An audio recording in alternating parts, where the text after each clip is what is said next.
എല്ലാവർക്കും നമസ്കാരം. മെഗ് സ്റ്റുഡിയോയിലേക്ക് സ്വാഗതം. അപ്പോൾ ആ കഴിഞ്ഞ ഏകദിന വേൾഡ് കപ്പിലേതെന്നപോലെ പാകിസ്ഥാന് വീണ്ടും കണ്ണീരോടെ മടക്കം.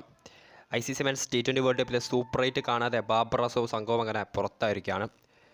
ഗ്രൂപ്പ് എയിൽ നിന്നങ്ങനെ ഇന്ത്യയ്ക്ക് ഒപ്പം USA കൂടി സൂപ്പർ 8 ക്വാളിഫൈ ചെയ്തിട്ടുണ്ട്. കഴിഞ്ഞ ദിവസം നടന്ന USA വേഴ്സസ് അയർലൻഡ് പോരാട്ടം, ഫ്ലോറിഡയിൽ നടക്കേണ്ടിയിരുന്ന പോരാട്ടം മഴ മൂലം ഒരു പന്ത് പോലും എറിയാനാവാതെ ഉപേക്ഷിച്ചതോടെ കിട്ടിയ ഒരു പോയിൻറ്റോട് കൂടി അങ്ങനെ ഗ്രൂപ്പ് എയിലെ രണ്ടാം സ്ഥാനക്കാരായിട്ടാണ് USA സൂപ്പർ 8 ഉറപ്പിച്ചതെങ്കിൽ ഒരു മത്സരം ബാക്കി നിൽക്കെ തന്നെ പാകിസ്ഥാൻ സൂപ്പർ 8 കാണാതെ പുറത്തായിരിക്കുകയാണ്. ഇന്ന് പാകിസ്ഥാൻ അവസാന മത്സരമുണ്ട്. കാനഡയാണ് പാകിസ്ഥാൻ്റെ അവസാന ലീഗ് മാച്ചിലെ എതിരാളികൾ. കാനഡയെ പരാജയപ്പെടുത്തിയാൽ പോലും പാകിസ്ഥാന് USയോടൊപ്പം എത്താൻ സാധിക്കില്ല.